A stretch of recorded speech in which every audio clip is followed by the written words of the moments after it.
Tenemos aquí a mi costado una langosta. En el capítulo 1, en el versículo 4 del libro de Joel, se habla de una plaga de langostas que iba a venir al pueblo de Judá como advertencia de la desobediencia en la cual estaban viviendo.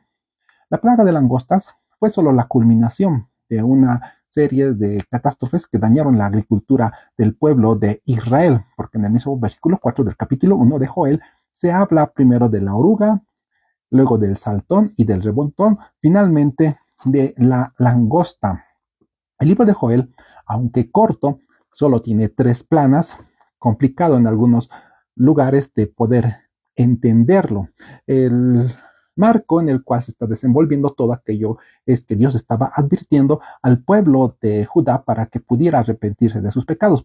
Recordemos que esto se estaba dando dentro del marco histórico de advertencias de Dios para el arrepentimiento del pueblo de Judá, y así no venga el rey de Babilonia y se los lleve cautivos. Pero no solamente el rey de Babilonia, sino también hay otro reino del norte que eran los asirios, que también quisieron invadir a Judá. Y por esa razón en Joel se habla también de este reino del norte. En el capítulo 3 del libro de Joel, capítulo 2 de Joel, en el versículo 20 dice: y haré alejar de vosotros al del norte. Es decir, que si se iban a arrepentir, Dios iba a hacer alejar al del norte. Ese del norte estaban los asirios. En el 722 a.C.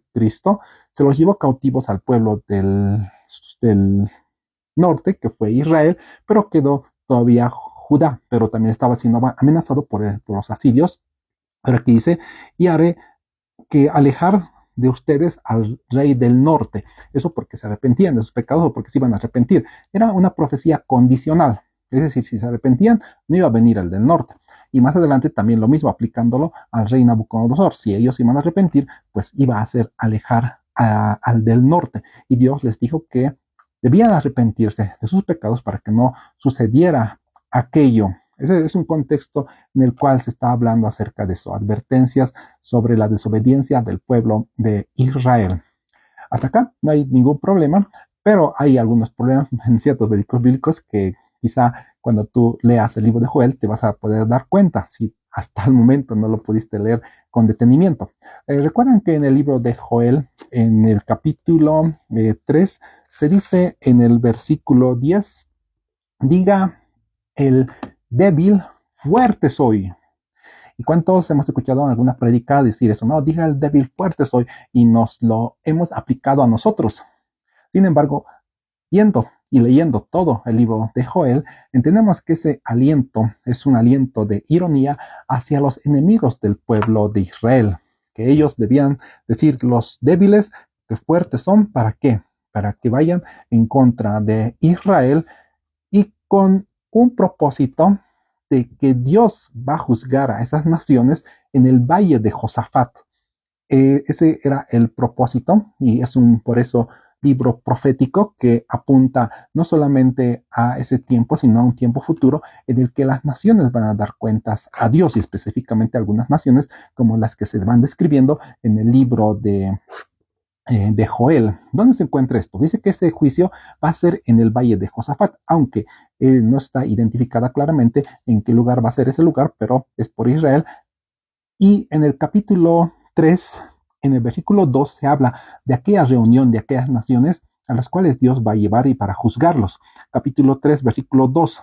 Reuniré a todas las naciones y las haré descender al valle de Josafat, y allí entraré en juicio con ellas a causa de mi pueblo.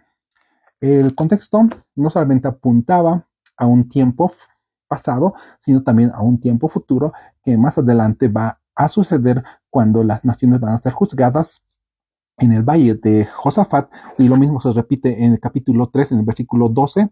Despiértense las naciones y suban al valle de Josafat, porque ahí me sentaré para juzgar a todas las naciones alrededor. Y este es el valle de Josafat, que es el valle de la decisión.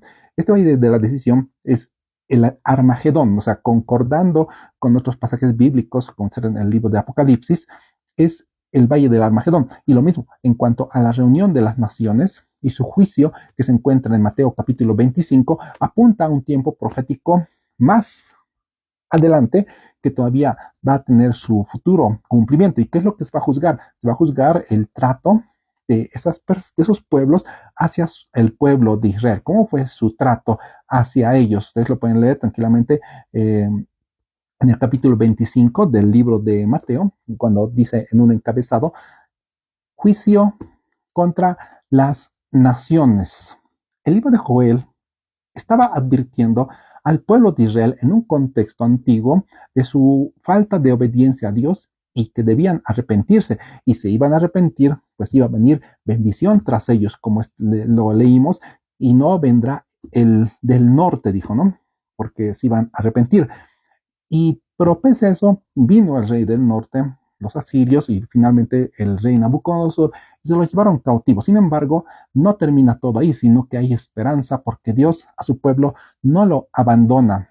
En ese entorno, los israelitas debían arrepentirse de sus pecados y por esa razón hay un versículo bíblico que dice que, no, que el novio no salga de su cámara y tampoco la novia salga de su tálamo. No es que no salga, sino dice que no se quede el novio en su cámara y tampoco la novia se quede en su tálamo. Es decir, que hasta las personas que habían contraído nupcias debían salir a arrepentirse delante de Dios, porque Dios es más importante que incluso el matrimonio mismo que se haya podido celebrar en ese mismo día y que posteriormente se haya ido a celebrar después de la celebración al lecho matrimonial, porque a ellos les dice salgan igual, salga el novio de su cámara y la novia de su tálamo, como lo expresa en el capítulo 2, en el versículo 16.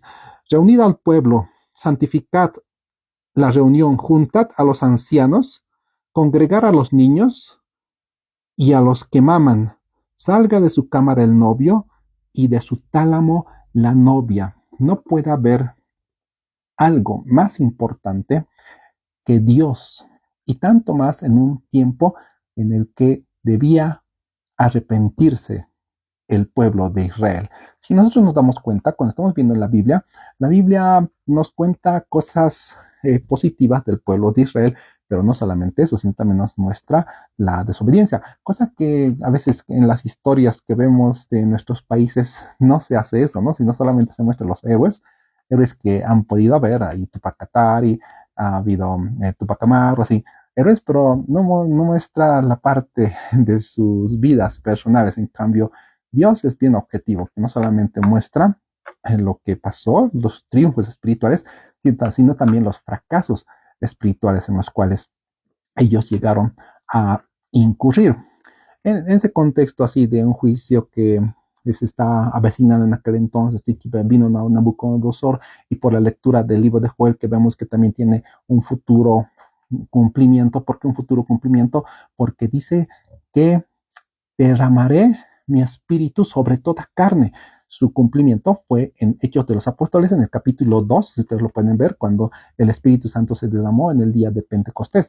Pero posteriormente también nos apunta mucho más adelante cuando dice que el sol se va a oscurecer, la luna se va a convertir en sangre, y luego dice, mas todo aquel que invoque el nombre del Señor será salvo. Es decir, que aún en aquel periodo casi final a la segunda venida de Cristo, va a haber perdón para las personas, pero no solamente para el pueblo de Israel, sino dice, sobre toda carne voy a derramar mi espíritu, dice el Señor.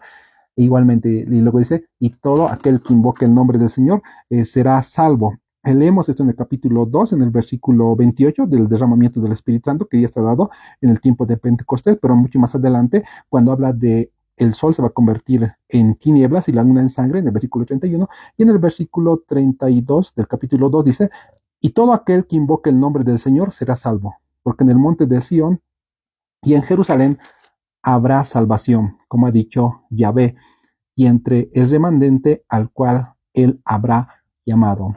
Hasta el final, Dios no nos deja y desea que nos arrepintamos de nuestras maldades.